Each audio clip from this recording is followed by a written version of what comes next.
It is a pleasure to be joined by producer of Frozen 2, Peter Del Vecchio. How are you, sir? I'm great, thank you. Welcome to your European premiere of Frozen 2. It's beautiful. Yeah, it's gorgeous. How does it feel that this film that you've been working on for, I mean, how long have you been working on this? I've been working on this about 4 years, so to get to this point where we actually get to sit in the audience and watch it with everyone, I'm very excited. Is that a big part of it for you to get that kind of real reaction from the audience and watch it with them? It is, because you're reminded of all the work that was put into this, and to hear the audience reaction, to hear the laughter, to hear the sniffling, all of that is really meaningful to us. It's a wonderful next chapter to these gorgeous characters that we fell in love with 6 years ago. But were you guys prepared in any way for the response after the first film and how that's kind of continued as well? You know, I think we knew we had a good film, but no one could have predicted the success. No one could have predicted this movie became a phenomenon. What I love is that the world has made their movie, and they know it as well as we do, so we just hope that we've done everyone proud with the second film. I can't stop singing songs. There's so new. Is there a pressure though because of the success? Do you feel a little bit of that in terms of, you know, it's got to at least match that film if it can be better, or be better, be better? Well, I think we're very aware of that pressure, that we made a pact early on to keep that pressure out of the story room, to build the story the same way we built the first one. I think we're feeling the pressure now, but we relied on the same team that made the first one just to give it all we had. And where do you start on that story for this second chapter of this film? Where did you start and what story you wanted to tell? Well, it's 3 years after the first movie, so Anna and Elsa have matured, and they've obviously got to know each other and they get to spend time together in this movie. But they're at that point of change, so Elsa's trying to figure out where her powers came from, what's her purpose in life, and this movie is about change, and I can't wait for people to see it. I can't either. It's so great to chat to you. Thank you so much for coming up to join us. And have a wonderful evening here in European Premiere. Fabulous. Peter Del Vecchio, everybody.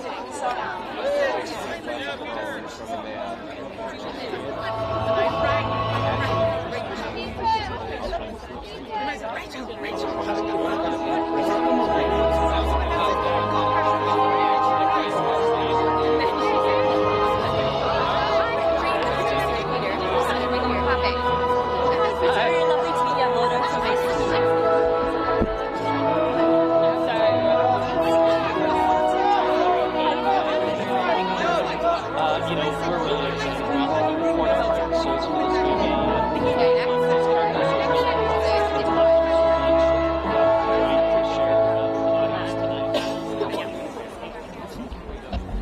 Well, I think it's a continuation of the first story. What I love about the story is just a general creative. It really feels like we're always meant this one large journey, and we really are happy with this world's end up.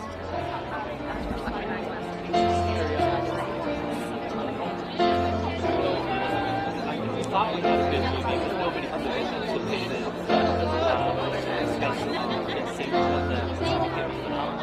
we always talk about the business style of Warner's movie was no longer our movie. They embraced it, of course, they're really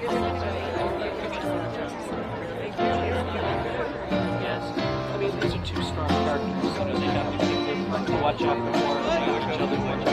So they're going through change right now, so it's fun to see how they get that.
on a day goes by where I don't think myself. Yes, I do.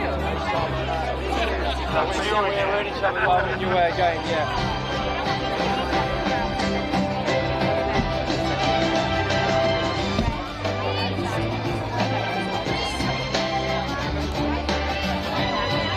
Directors now?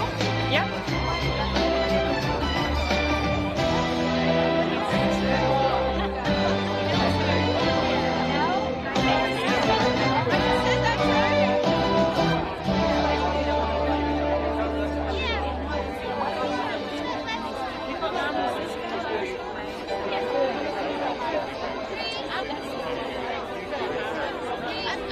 Oh, that's tough.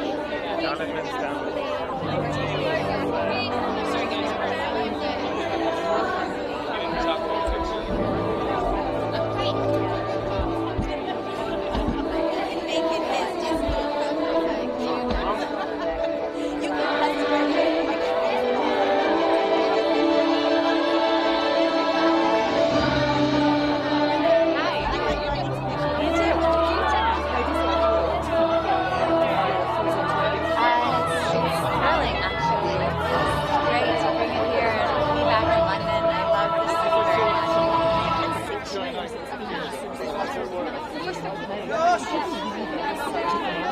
How's that feeling? It's going to be something 6 years ago, no. I mean, anytime you're brought into the Disney family and you're going to play a princess and you have a song in the movie, that's really a milestone in one's career. But we had no idea it would become the phenomenon.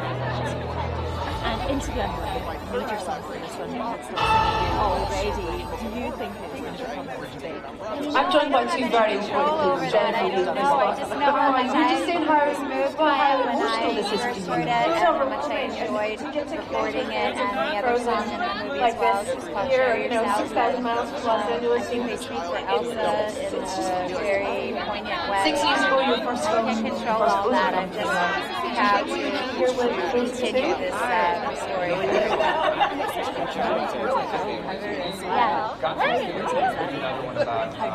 Oh no, the music, being able to sing this music all over the world, even in between films, and to connect with young audiences and young girls or young boys, and really share this common ground of being women, whether we're young or we're older, and having to hang on to that thing in ourselves, harness that power in ourselves that's so special, and celebrate our uniqueness.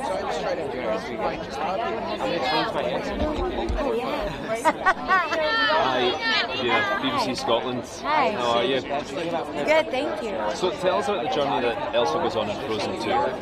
Well, in the first movie, she was always sort of fearful and ashamed of, and worried that she'd endanger the people she loved with her powers, and she's somewhat apologetic. And in this film, she's much more comfortable in who she is, and she seems to step into her power and celebrate it. Why do you think Frozen has become the global phenomenon that it is? Oh, it's hard to put your finger on why something becomes a phenomenon like that. I think maybe it's honest, it's truthful, it's about two young women, it's not based on a man's love, it's about a love between two sisters, and that's unique and special. I don't know, I think it speaks to the heart of all of us, that, that's when we feel a little different from someone or misunderstood, that we're finally seen for who we are and how special we are. Perhaps that's a little kernel.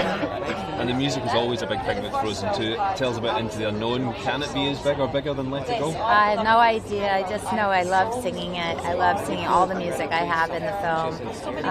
It's superbly written by the Lopez's, and they didn't set out to write Let It Go. They set out to write songs that fit the story and evolve the characters in the right way, and they always come from the right place. And for me, the music moves me as Adina and as Elsa, and that's all I can ask for. We'll probably be singing it for months to come I hope afterwards. so. Thank you. Thank you. We're going to go back to Press Association. Oh my God. get involved in writing in Love, it's sort of like an act two, where Frozen was act one. We're so amazed. I'm still listening to all the songs and different things, different parts of my life. And the score, this effect, it's a beautiful job. But what he does so for Brad brilliantly is that he takes the melody parts of some of the songs and weaves them in, and sometimes you'll hear the melody before you hear the song, so subconsciously it's setting things up. So it's just one, so woven together. And it's really funny as well, particularly that kind of that previous following wall, how that becomes part of one of the songs and stuff. It's so precise, so gorgeous, and emotional as well. I'm going to ask you, have you got a favourite scene from the film, or one that they really have fond memories of creating? No, wait, these people haven't seen it. I know, or maybe tease something of it.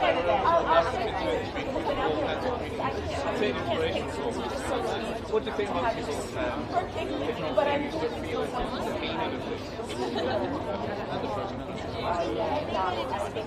a lot of with Elsa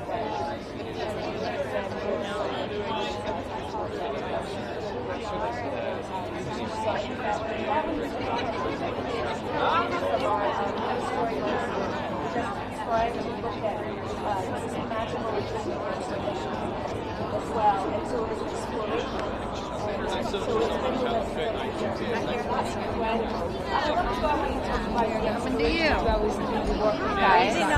Congratulations for the movie. so much. It was touching and it was cried Just all over again. Are you ready now to hear and sing Into the Unknown for 5 gazillion times? I'm ready, I'm willing, and whatever anybody wants me to do, I'm proud. I'm proud of this film, I'm proud of the music, I love Elsa's journey on it, and I'd be happy to be the messenger, yes. What did you think the first time you heard this song? Did you think, oh my god, this is the one? Yeah, no, I don't think it was that way, no. Because I don't think any of us set out to try to repeat Let It Go. You just have to set out to really write or work on the perfect song for the character and for the storytelling. And that's what the Lopez's did. They didn't try to repeat something. It's always about the story first, and that's probably why it feels even a little bit different. It's deep and I feel like it's given the characters deeper meaning and understanding, and they've evolved as young women, and so that's just our process. And then whatever you hear, you hear. And I know that you've taken your son and friend to the premiere. Your son was not very easily Yes, impressed. yes. What did you think? He loved it. He looked at me and said, "That was badass, Mom." Thank you. Oh, that's a great response. Yes. I don't know if you can repeat it, but that's what he said. Bad parenting. Hi, I'm right here. Sorry, don't need to move. In terms of these two characters, why are they so iconic? Why are they so special to youngsters? I've got 2 young kids. Yeah, I don't know. What do you think? I think it's refreshing to see 2 female characters at the front of a big film in the first place. It's refreshing to see that they're celebrating their love for each other, their sisterhood, and not putting all their focus on the love of the man. I think it's refreshing to see that they support each other to find their authenticity and their truth in the world. Somewhere in there. Yeah, all of that. And in terms of this big ballad, or a couple of ballads, are you prepared for people to come up and start? Yeah, you must have people singing them at you. I welcome it. It's been the greatest gift in my life, my career, other than my son and my husband, my family. But it's been the greatest gift to me to have Elsa and Frozen and be able to go all over the world and sing this music and look out from the stage into a sea of blue dresses and sing the song to each other. And in terms of it's this festive season, what's your sort of favourite festive tradition? You've got kids as well. What's your favourite thing you like to do for Christmas? I like to collect ornaments. I started collecting ornaments for a bunch of years now, and anywhere I am in the world, and just so that I can sort of encapsulate the memories, and then I get to take them out of the box and explain to my son where they come from, and so I'm excited to continue that. That's a lovely one. Yeah. Congratulations on the film. Thank you. Thank you. we bought Jennifer to our October movie. And when, in the middle of making it, Jennifer Lee got promoted. And I really felt like Christoph was like Christoph in a way. Christoph is so happy to watch the woman he loves succeed and become the leader, and go on an adventure and be there to support her. And I think it's a beautiful thing to watch a man support a woman.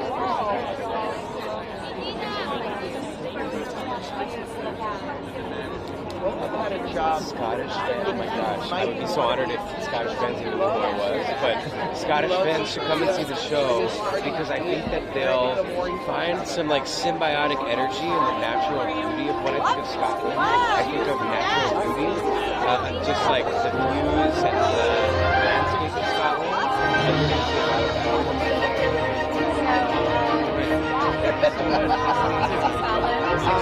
Oh, Scotland as well. Scotland is good. I love it.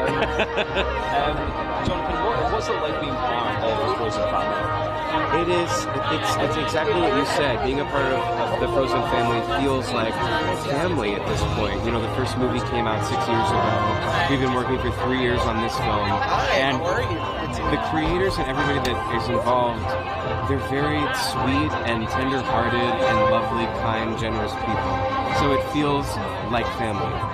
Tell us what happens between Kristoff and Anna in Frozen 2. So in Frozen 2, Kristoff wants to take his relationship with Anna to the next level, and he wants to propose marriage, but he's anxious about proposing. He's not good at expressing himself, being a mountain man, and halfway through the movie, he tries to come to terms with it by singing an 80s-inspired power ballad. And what was that like to be part of? It was so fun to finally get to sing in a Frozen movie. Bobby, Kristen Lopez are the amazing composers. They can't write a bad song. And I still when I saw like the animation on top of the song, how all the animators got in on the joke, and I couldn't believe where they went with it. I couldn't believe they went so far with it. And that's an important message to have Kristoff be able to express himself. Yeah. What message does that send out from a guy's point of view? Yeah, we're so used to seeing a man go off on an adventure and a woman sit back at home and sing about her feelings. And as Frozen is apt to do, they flip that and they reverse that in this. And Kristoff is left as Anna goes on to have an adventure and sing about his feelings. But he also is there to support her and to help her. And he says things to her in this movie like, "My love is not fragile." And in a moment when he rescues her from being hurt, he doesn't sort of celebrate the rescue and she doesn't thank him. He immediately just says to her, what do you need? What do you need? And that, I think, is a beautiful sentiment, that it's a relationship of mutual support. And can Kristoff's song be as big as Elsa's? Listen, I don't think Idina Menzel, I am not. Do you know what I mean? Like, to me, I worship at the throne of Idina Menzel. That's like the pinnacle for me. But I'm just happy to have sung in the movie. Well, I think good luck with her. Looking forward to seeing it. Thank you. I look forward to seeing it. Hi. Nice to meet you. Nice to meet you. Congratulations on the film. Thank you. I think you gave him a few spoilers during that interview. Did I? I think so. Uh-oh. Spoiler alert. I have to put spoiler alert before the interview.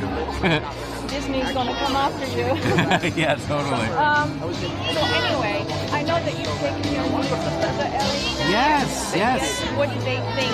Well, I was a little nervous because my nieces are young. They're 2.5 and 4.5 years old. And the movie can get a little scary. There's a lot of action in it. There's so many new adventures in store for they didn't Anna, blink Kristoff, for the entire movie. They loved it. The minute it was over, they wanted to see it again. They don't totally understand that their uncle is the voice of Kristoff, so their interest in the movie was completely genuine. They were not biased. Questions that relate to them stepping into the unknown, obviously. Yes. It's playing right now, actually. There's a lot of The instrumental of the song is playing right now. The Now director, you'll have Yeah, it's playing right I have to sing it all the time now. now. Yeah, exactly. add to the joy and the epicness of it. Of course, you have a brand new soundtrack. Yes. That is incredible. The first I mean, what did you written by think when Bobby you Lopez first saw it? and And do you think like his And I've message been will kind unfortunately of get it singing because into the unknown mostly for for the past 2 weeks. adults? It's definitely a joke for the adults, and what really makes me giggle is that I think when you know the 2.5 1.5 and 4.5-year-olds that see the movie go into those YouTube deep dives and start watching Queen music videos, they're going to think, wow, they must have gotten this from Frozen, but actually it will be the reverse. That makes me really laugh.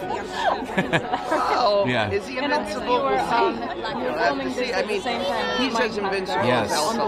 Yes. Was that like kind of hard to switch, or like kind of a bonus actually? That kind of get rid of all that darkness. Yeah, it's honestly the actor's dream to be able to simultaneously work on things as opposite as Mindhunter and Frozen 2.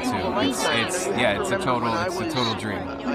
So the end of the decade is approaching soon. People are making lists.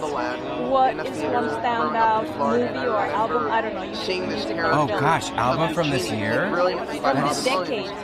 From this decade? Okay, so I gotta go Beyonce Lemonade. That was like, I'd still go back to it all the time. Blonde, Frank Ocean's album. And I think also Channel Orange was this decade, so I'm gonna throw both of those albums in there. Those are my top 3. It's so hard. Definitely Frozen 1 and Frozen 2, because that fits in the decade. God, favorite movies. What is one that really stayed with me? I can't think of one from this decade that is like my favorite movie. There's been so many incredible ones. I'm gonna go with Frozen 2. Dark than any of the great animated films that I grew up with. From the Thank you. Nice to talk to you. To the first season band. I think that there's a tradition. Not too bad. Yeah. You're doing it well. They allow the movie to speak to things that they may be How do you fit into the adventure? You're doing more. So Kristoff in this movie wants to propose marriage to Anna. And so he's not very good at expressing his feelings because he's a mountain man and his best friend is a reindeer and he spent most of his life living alone in the woods. So he's not great at articulating how he feels. And halfway through the movie, he explores that by letting loose in an 80s inspired rock. Which is excellent. Congratulations on the film. It must be so really, it's almost out there. I am. You spend 3 years working on animated films, at least 3 years, from start to finish, and there's been so much anticipation and so much joy, and now that we finally have been sitting on this secret for so long, and we've had to keep so much of it in, we get to share it with the world. It's the greatest moment. And she's writing these movies for her daughter, and so I think that really comes through in the end, and it's not a grab families by the heart. It's written with all the right intentions. It seems like you really dialed up to, 16. Was that like a note from Jennifer and Chris? You know what Jennifer and Chris allowed me to do? They allowed me to find a lot of my dialogue through improv, through playing.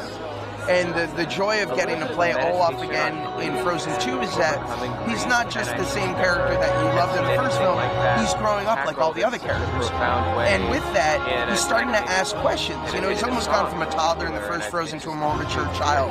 And he's got these existential questions at the core of the movie that he wants to address, and that both provides amazing comedic opportunities, but also I think a really lovely emotional journey as well. Oh gosh, that's what I was about to say. That probably eating my mom's pumpkin pie is quite is my favorite festive tradition, and I know that in 2 weeks I'm going to be home celebrating. Well, about growing up, I remember my daughter, my 8-year-old daughter, she was 5 at the time, and we were just embarking on making Frozen 2.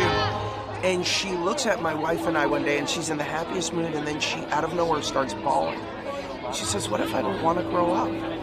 What if I don't want to be a grown-up? And I think we all have that moment, and that's part of Olaf's journey in this movie. And I think it's so relatable, because we go through it, and then it's traumatic that we put it aside.